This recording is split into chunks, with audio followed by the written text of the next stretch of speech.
Welcome to Psychology by Sandy. Today we're going to talk about a mental disorder that's listed by the American Psychiatric Association in the Diagnostic and Statistical Manual for Mental Disorders, or DSM. It's number 292.89, and it's called Cannabis Intoxication. In case you haven't figured it out already, yes, that means being stoned.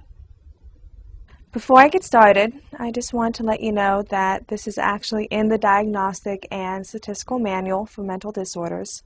I'm not making this up. And you're probably wondering, what are the diagnostic criteria for marijuana intoxication? Well, let's find out.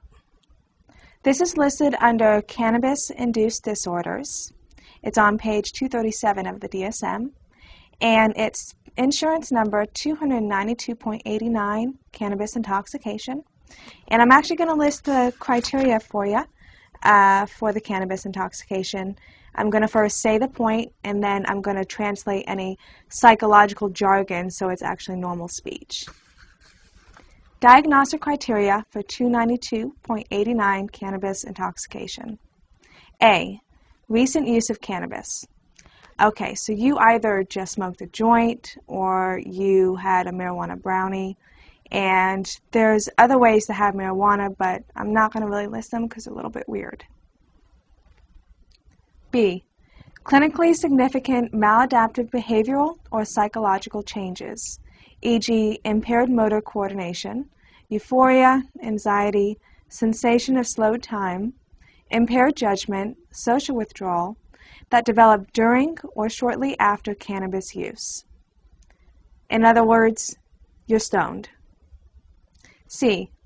2 or more of the following signs developing within 2 hours of cannabis use. 1. Conjunctival injection. So this is a big medical term meaning your eyes are red.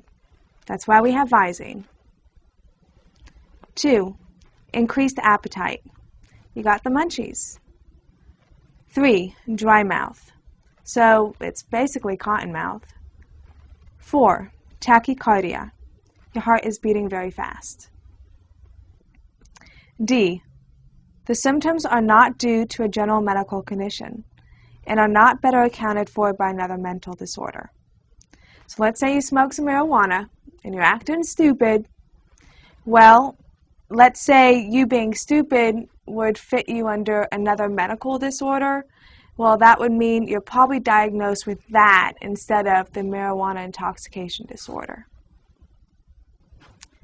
This is an actual disorder listed in the Diagnostic and Statistical Manual for Mental Disorders. So all those times you thought you were just getting high, according to the American Psychiatric Association, you have a mental disorder. Now, this does not cover marijuana abuse. It doesn't cover marijuana dependency. Those are actually covered under different disorders. This just covers being high. There are several cannabis use disorders. There's 304.3, cannabis dependence, 305.20, cannabis abuse, 292.89, cannabis intoxication, my favorite, 292.9, cannabis-related disorder not otherwise specified.